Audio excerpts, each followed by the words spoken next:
Charlie राघवच्या रूममधून निघून गेल्यानंतर राघवचं मन कासावीस होतं तिच्या विचारांनी. तो मनातील विचार झटकण्याचा प्रयत्न करत फ्रेश होण्यासाठी जातो. लगेचच ऑफिसला निघून जातो तो. घरी राहिला तर त्याच्या डोक्यातील तिचे विचार जाणारच नव्हते म्हणून. परीचं बालपण नॉर्मल मुलांसारखं नव्हतं गेलं. चार्लीकडून परीचा भूतकाळ ऐकून त्याला वाईट वाटतं. एवढ्या लहान वयातही खूप काही सहन केलं होतं तिने. इनामदार बंगल्यात आज रात्री परीने जेवणामध्ये श्रीखंड पुरी बनवलेली. शालिनी आणि मेड कोणालाच तिने हट्टाने किचनमध्ये मदतीसाठी नव्हतं घेतलं. सर्वजण डायनिंग टेबलवर जेवणासाठी जमलेले. नेहा जेवताना, वाव, खूपच छान झालंय जेवण. ए वहिनी, तुझ्या हाताला खरंच खूप चव आहे. सुगरण आहेस तू. बघू बघू तुझे हात. बोलतच पटकन तिने परीचा हात पकडून त्यावर ओठ टेकवले. परीला तर तिचं असं वागण्यावर हसू आलं. परी हळूवार गालात हसते. शेखर, शालिनी दोघेही परीच्या जेवणाचं मन भरून कौतुक करतात. चार्ली नसतो तिथे. शेखर बोलतात, परी बाळा, किती शिक्षण झालंय तुझं? त्यावर परी शांत बसते. तिला शांत पाहून शालिनी बोलतात, तुला शिकू दिलं ना त्या खास्ट लोकांनी की नाही? शालिनी बोलणार तर परी बोलते, हो शिकले मी, पण घरूनच. मामींनी मला शाळा कॉलेजमध्ये कधी जाऊ नाही दिलं. मी घरूनच शिकले. एक्झामला मला मामींनी नाही जाऊ दिलं तर शिक्षक घरी यायचे भेटायला म्हणून मामी मला एक्झामला जाण्यासाठी परवानगी द्यायची. 12वी झाली माझी. कॉलेजला ॲडमिशन घ्यायचं आहे पण ऑनलाईन फॉर्म भरायला जाण्यासाठी वेळच नाही मिळाला. ठीक आहे, शेखर बोलतात, चार्लीला सांगतो मी तुझ्या कॉलेजचं ॲडमिशन करून घ्यायला. सुनबाई, तुम्ही स्वयंपाक उत्तम बनवता, पण असं घरातील कामांमध्ये अडकून नाही राहायचं तुम्हाला. उद्यापासून माझ्यासोबत ऑफिस जॉईन करायचं आहे तुम्ही. मी ऑफिस जॉईन करायचं, पण मला काहीच येत नाही. हळूच मॉम, मी कसं काय ऑफिसमध्ये? शालिनीकडे पाहून परी बोलते. शालिनी बोलतात, टेन्शन नको घेऊस बाळा, ते सगळं तुझ्या डॅडवर सोड. जेव आता. दुसऱ्या दिवशी शालिनी परीसाठी पिंक कलरची छान कॉटनची साडी घेऊन परीच्या रूममध्ये येतात. आज परी ऑफिसला जाणार असते. आजपासून परीचं आयुष्य बदलणार असतं. शालिनी परीला आवाज देतात, परी बाळा, ही बघ, ही साडी आणले मी तुझ्यासाठी. आज ऑफिसला जाणार आहेस ना तू? साडी नेसून जा. तुझा पहिलाच दिवस आहे ना ऑफिसचा आज. मॉम, साडी नेसून. मॉम, मला जमत नाहीये साडी नेसायला. तिचे ते क्यूट एक्सप्रेशन बघून मॉम हसल्या. थांब, मी देते हा तुला साडी नेसून, असं म्हणत त्या आत आल्या. बाळा, तुला कशाचीही गरज लागली तर मला निसंकोच सांगायचं. संध्याकाळी तू ऑफिसमधून आल्यावर नेहासोबत लगेच शॉपिंगला जा. नेहा कॉलेजवरून आल्यावर सांगते मी तिला तसं. ऑफिसमध्ये जाताना आपल्या घरातील सुना साडी नेसूनच जातात. पहिल्यापासून तशी परंपराच आहे आपल्या घराण्यात, शालिनी मायेने म्हणाल्या. शालिनीने परीला स्वतः तयार केलं. सगळं आवरून झाल्यावर शालिनी परीकडे बघतच राहिल्या. पिंक कलरची कॉटनची साडी, त्यावर मॅचिंग ब्लाऊज, केसांची छान लांब वेणी, मोगऱ्याचा सुंदर गजरा वेणीला माळला होता. ओठांवर हलकी गुलाबी कलरची लिपस्टिक लावली होती आणि कानात डायमंडचे कानातले घातले होते. झाली तुझी तयारी? वा, मस्तच दिसत आहेस. ऑफिसला जाण्यासाठी परफेक्ट दिसत आहेस तू. फर्स्ट इम्प्रेशन छान पडेल तुझं. मॉम म्हणाल्या, आता चल पटकन खाली ये, वाट पाहत असतील तुझी डॅड. नाश्ता करून घे. नाश्ता टेबलवर आहे, मी डब्बा भरते तुझा. परीने नुसतीच मान हलवली आणि ती शालिनी यांच्या मागे आली. गोंधळलेली ती, थोडी नाही तर जास्तच. शालिनी लगबगीने किचनमधून परीचा डब्बा घेऊन येतात. परीला पाहून बोलतात, काय झालं बाळा, एवढी शांत का झालीस? आज ऑफिसचा पहिला दिवस आहे म्हणून नर्वस आहेस का? ती मान हलवून क्यूट फेस करून हो बोलते. शालिनी हसतात तिच्यावर. एवढंच ना, हे सांभाळून घेतील तुला, तू नको काळजी करूस. शेखर येतात. शालिनी, चल निघतो मी, आज इम्पॉर्टंट मीटिंग आहे, लेट नको व्हायला. बोलतच त्यांची नजर परीवर पडते. खूप सुंदर दिसत असते ती. इनामदार फॅमिलीची सून शोभत होती. शेखर जागीच थांबून परीकडे पाहत असतात. तशा शालिनी बोलतात, लाखात एक आहे ना आपली परी. शेखर गोड स्माईल देतात शालिनीला. बरं चल, लेट झालंय, निघायला हवं मला. अहो नाश्ता. शालिनी त्यांना मागून आवाज देतात. मी ऑफिसमध्ये करीन नाश्ता, तू सुनबाईंना पाठव लवकर, मी आहे बाहेर. पार्किंगमधून कार काढतो. बोलून शेखर निघून जातात. परीनेही काहीच खाल्लेलं नसतं. तीही निघते शेखर यांच्या मागून जायला. परी बाळा, तू तरी खाऊन जा, त्या प्रेमाने आग्रह करत असतात परीला. यापूर्वी तिला असा आग्रह कधीच केला नव्हता कोणी. ती शालिनी यांच्या मिठीत शिरते. मॉम, नेहमी अशाच राहाल ना माझ्यासोबत? प्रेमाने पाणावलेल्या डोळ्यांनीच विचारते ती. हो ग, मी नेहमीच तुझ्यासोबत आहे. तू नको काळजी करूस. आता रडायला सुरुवात करू नकोस, नाहीतर मेकअप खराब होईल तुझा. हसतच बोलतात परीला. परीही सावरते आता स्वतःला. बरं, नाश्ता करून घे पटकन. नको मॉम, मी थांबली तर डॅडना लेट होईल. बरं, नको खाऊस, पण दुपारी जेव नक्की. बोलतच त्या दही साखरेचा एक चमच परीच्या तोंडातच टाकतात. परी जाते निघून बंगल्यातून बाहेर शेखर यांच्यासोबत ऑफिसला जाण्यासाठी.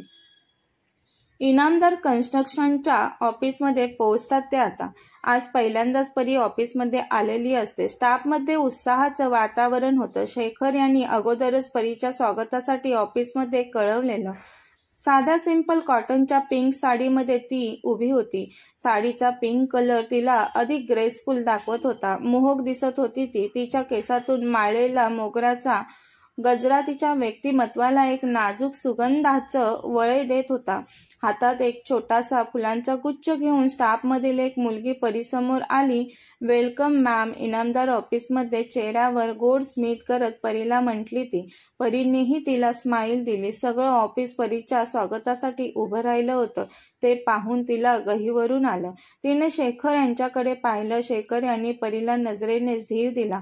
छान अभिवादन केलं सर्वांनी तिचं.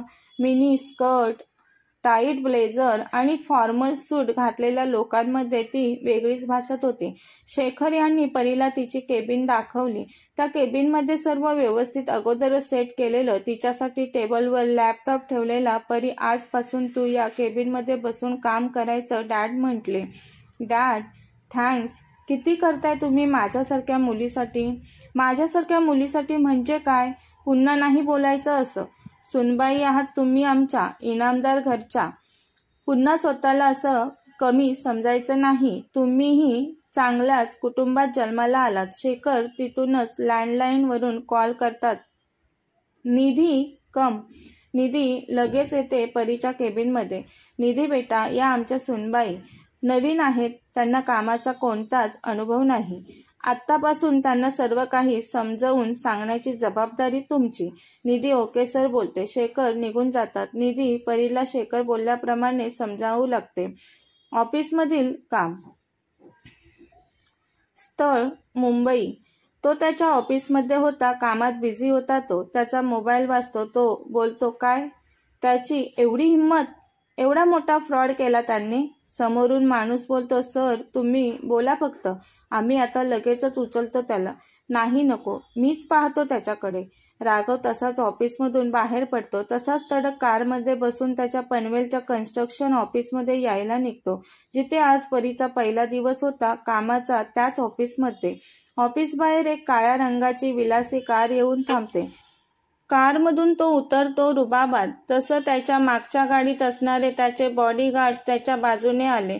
तो न कळवता अचानक आला होता. तो झपाझप चालत तडक आत ऑफिसमध्ये शिरला.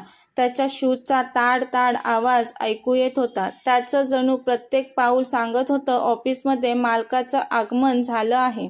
सर्व ऑफिस स्टाफने बगळ्यासारख्या माना वर करून त्याच्याकडे पाहिलं.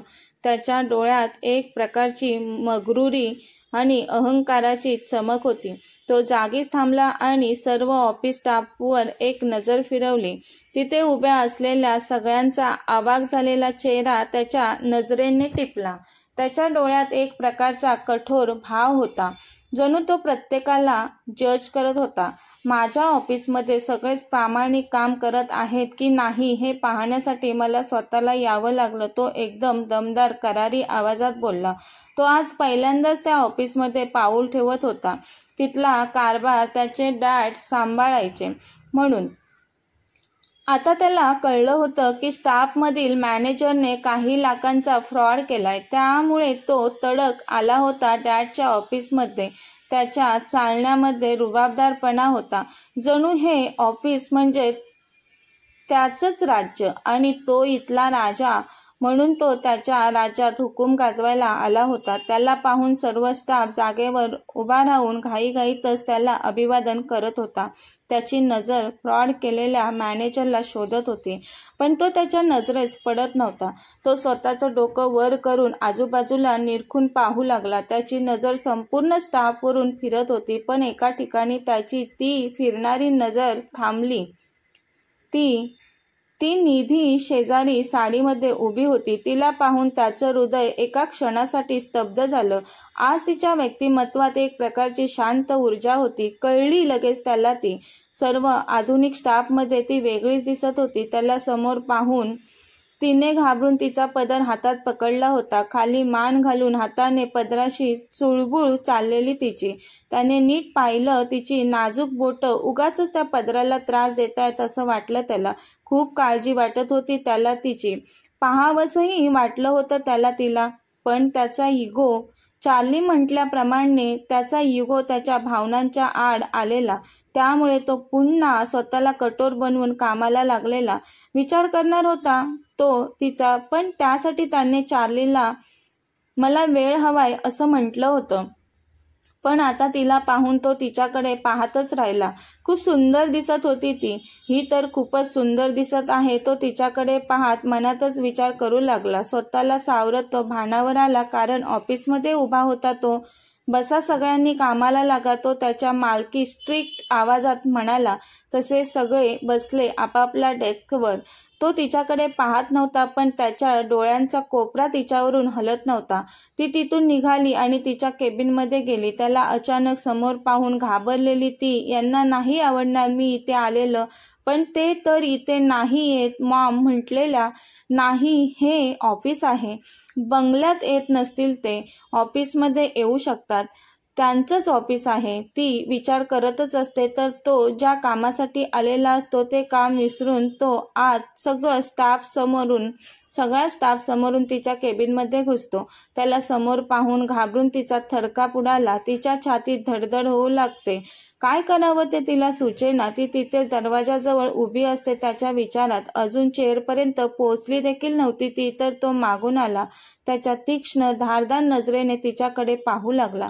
तिने लगेच तिची नजर खाली झुकवली. त्याने तिला खालून वरपर्यंत एका नजरेत निहाळलं. घाबरलेली दिसत होती ती, पण तिच्या चेहऱ्यावर साधेपणाचा मोहक नूर होता. तो तिच्याजवळ चालत जाऊ लागला. तिच्या केसात माळलेल्या मोगऱ्याच्या फुलांचा मंद सुगंध त्याला स्तब्ध करत होता. त्याच्या जवळ येण्याने त्याच्या परफ्यूमचा मंद सुगंध हवेत पसरला आणि तिच्या श्वासात मिसळला. केबिनमध्ये इतकी शांतता होती की आता फक्त त्यांच्या हृदयाची धडधड ऐकू येत होती. तो अगदी तिच्या एक पावलावर होता तशी ती मागे झाली. टेबलाला धडकली. आता तिला मागे जाण्यासाठी जागाच नव्हती. दोघांमधील अंतर ईदभर असेल आता.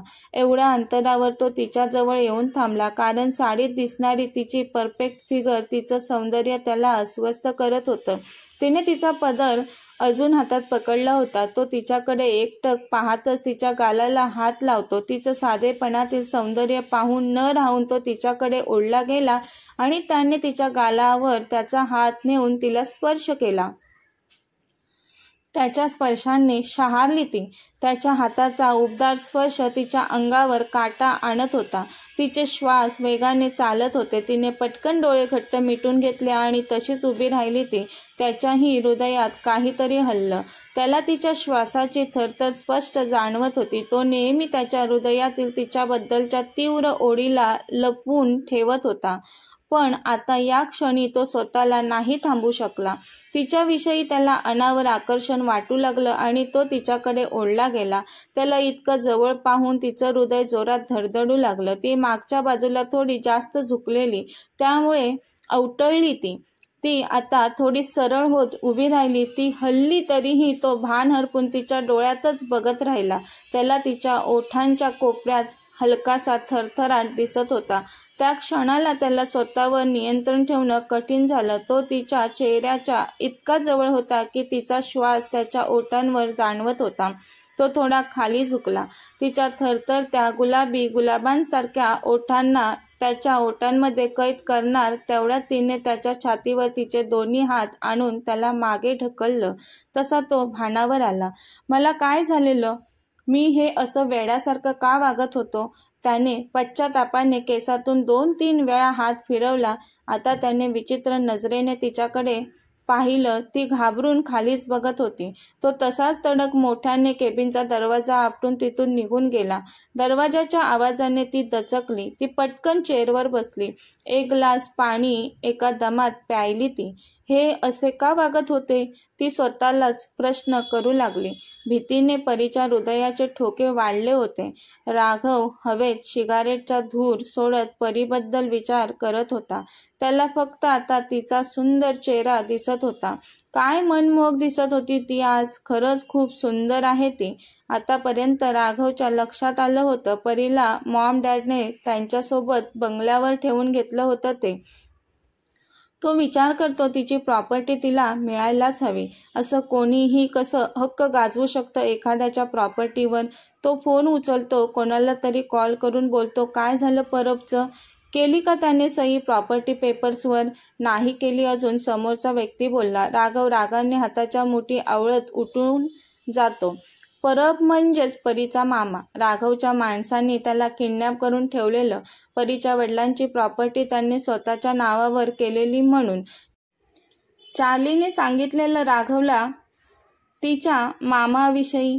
तेव्हाच राघवने त्याच्या माणसांना मामाला उचलायला सांगितलेलं. राघव जातो परीच्या मामाजवळ. परीचा मामा खूप घाबरला होता.